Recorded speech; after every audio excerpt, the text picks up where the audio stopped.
4 مئی 2006 کو جمعرات کا دن تھا۔ سیدنا حضرت خلیفۃ المسیح خامس ایدہ اللہ تعالیٰ بنسل عزیز مشرق بعید کے ممالک کے دورے کے دوران ناندی فجی میں تھے۔ نصف رات گزرنے کے بعد اطلاعات ملنی شروع ہوئیں کہ ایک بہت بڑا سمندری طوفان فجی کے قریب جزیرہ ٹونگا میں آیا ہے، اور یہ طوفان اپنی شدت میں انڈونیشیا کی سونامی سے بہت بڑا ہے، جس سے ہزاروں افراد ہلاک ہوئے تھے۔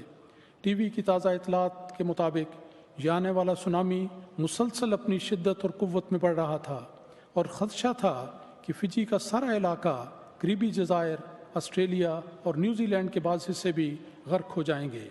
یہ صورتحال انتہائی خوفناک اور پریشان کن تھی۔ حضور انور ایدہ اللہ تعالیٰ بنسل عزیز نماز فجر کے لیے تشریف لائے تو ساری صورتحال سے آگاہ کیا گیا۔ حضور انور نے نماز فجر پڑھائی اور بہت لمبے سجدے کیے۔ اللہ تعالیٰ کے حضور کچھ ایسی پردرد مناجات کی کہ نماز سے فارغ ہونے کے بعد حضور نے احباب سے مخاطب ہو کر یہ خوشخبری سنائی کہ فکر نہ کریں، اللہ فضل فرمائے گا اور کچھ نہیں ہوگا۔ بحر و بر کے مالک اسلام کے زندہ خدا کی تجلی کا ایمان افروز نظارہ اس رنگ میں ظاہر ہوا کہ حضور کے ارشاد کے 2-2.5 گھنٹے کے بعد یہ خبر آ گئی کہ اس خوفناک سونامی کا زور ٹوٹ گیا ہے، اور پھر خبر آئی کہ جس سونامی نے سارے علاقے کو کلیتاً مٹا دینا تھا، چند گھنٹوں میں خود اس سونامی کا وجود ہی مٹ گیا ہے۔ فجی کے اخبارات نے کیا ہی سچی بات لکھی کہ اس سونامی کا ٹل جانا کسی معجزے سے کم نہیں۔ حضرت قاضی محمد یوسف صاحب رضی اللہ تعالیٰ عنہ، جو لمبا عرصہ جماعت احمدیہ صوبہ سرحد کے امیر رہے، بہت نیک اور ولی اللہ انسان تھے۔ وہ بیان کرتے ہیں کہ 9 جون 1935 کو پشاور شہر کے قصہ خانی بازار میں ایک معاند دہراری نے ان پر قاتلانہ حملہ کیا۔ آپ اس حملے سے کلیتاً بے خبر تھے۔ اس حملہ آور نے اپنے 5 ڈزہ پستول سے ان پر گولی چلائی۔ بھرے بازار میں کوئی آپ کا محافظ نہ تھا، ہاں ایک زندہ خدا آپ کا محافظ تھا، اور اس خدا نے ایسا تصرف کیا کہ گولی اس کے پستول کی نالی میں پھنس گئی اور پستول کو چلنے سے روک دیا۔ حضرت قاضی صاحب نے کیا خوب لکھا ہے کہ یہ کس نے کیا؟ صرف ہمارے زندہ خدا نے، الحمدللہ۔ میرے والد محترم حضرت مولانا ابوالعطا صاحب جلندری بیان فرمایا کرتے تھے کہ میں ایک بار ایک احمدی دوست کے ساتھ ایک تبلیغی دورے سے فارغ ہونے کے بعد رات کے وقت پیدل واپس کبابیر آ رہا تھا کہ جنگل سے گزرتے ہوئے یہ محسوس ہوا کہ جیسے جھاڑیوں میں کچھ حرکت ہے، لیکن اس پر زیادہ توجہ نہ دی گئی۔ آگے گزر گئے تو تھوڑی دیر بعد پیچھے سے یکے بعد دیگرے 2 گولیاں چلنے کی آوازیں سنائی دیں، لیکن انہیں بھی اتفاقی واقعہ سمجھ کر کچھ توجہ نہ دی گئی۔ کافی عرصہ بعد اس واقعے کی اصل حقیقت معلوم ہوئی کہ کچھ معاندین احمدیت عرصے سے مجھے قتل کرنے کی کوشش میں تھے۔ اس رات ان میں سے 2 نوجوان نئی بندوقوں سے مسلح ہو کر میری طاق میں جھاڑیوں میں چھپ کر بیٹھے ہوئے تھے۔ میں اور میرا ساتھی باتیں کرتے ہوئے جب ان کے پاس سے گزرے تو پہلے ایک نے مجھ پر گولی چلائی، لیکن وہ نہیں چلی۔ پھر دوسرے نوجوان نے گولی چلانے کی کوشش کی، لیکن اس کی بندوق بھی نہ چل سکی۔ ہم دونوں ان کی قاتلانہ کوششوں سے کلیتاً بے خبر اللہ تعالیٰ کی تائید و نصرت اور حفاظت کے سائے میں آگے نکل گئے۔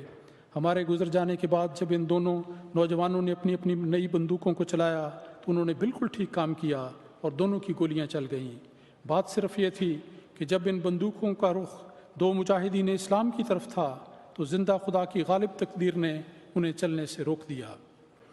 حضرت راجہ عطا محمد خان صاحب جاگیردار علاقہ کشمیر حضرت مسیح موعود علیہ السلام کے اولین صحابہ میں سے تھے۔